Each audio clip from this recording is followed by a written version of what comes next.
Hello. So in this video today I want to talk about nano tanks, like the ones you can see behind me, and the types of fish you can stock in them, and why I think everybody should have a nano tank because they're really awesome. And yeah, let's get into it. So the first reason I think you should own a nano tank is how cheap they are. The tank you can see behind me is a Petworx Nano 45. It's a 40 litre tank measuring 30 centimetres long, 30 centimetres deep and 40 centimetres high. And currently you can find them online for around 160 Australian dollars. It's an all-in-one tank, which means it has everything you'll need to get the tank running. It has a full spectrum LED light, which is enough to grow your plants, a back-style filter with 2 sponges and a pump, plus additional room for your media of choice like ceramic noodles or a finer sponge, as well as a lid. The one thing that isn't included sadly is a heater, although there is room behind the back panel of the tank so it's out of sight. And I've seen heaters in the local fish shop for around 30 bucks that'll do the job fine. So the next reason kind of blends into the first reason, and that's how cheap they are to set up. So we've all been here, right? You head to the fish shop, you spend all your money on the biggest fish tank that'll fit in your car, you get a decent light, a decent filter, only now to realise you need half a tonne of sand or gravel, half a forest worth of dead trees or rocks, and enough aquatic plants to make a swamp blush.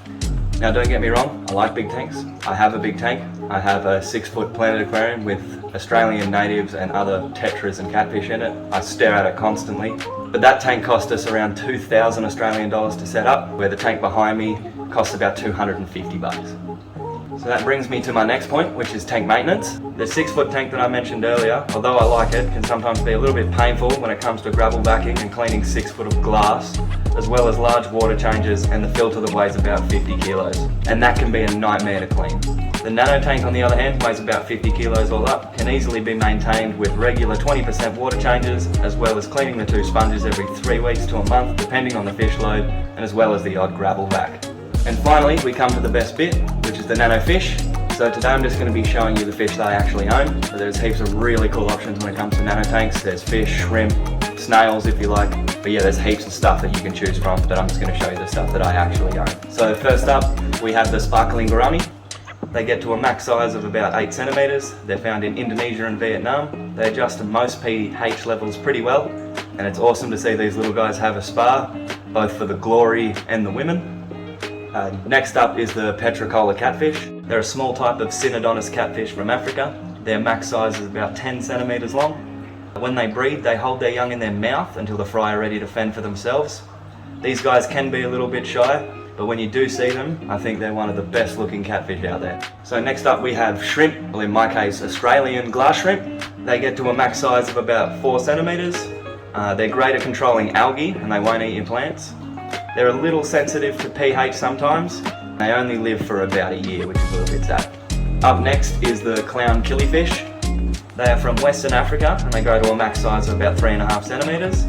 They live in cold water or heated water. They're a peaceful fish that lives for about 5 years.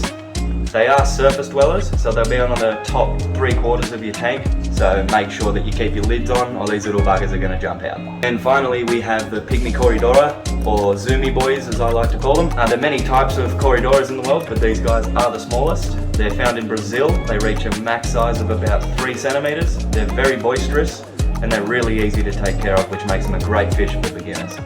So there you have it. There's some reasons why I think everybody should have a nano fish tank. They're really easy to keep, they're cheap to buy, they're easy to maintain, and there's lots of awesome fish that you can put in them. And like I mentioned, they don't come with all the hassle of a big tank, and you can easily fit them into any corner of your house, making it look instantly better. So that's all I have today. Thanks for watching. If you like it, I hope you subscribe, and yeah, I will see you in the next one. Cheers.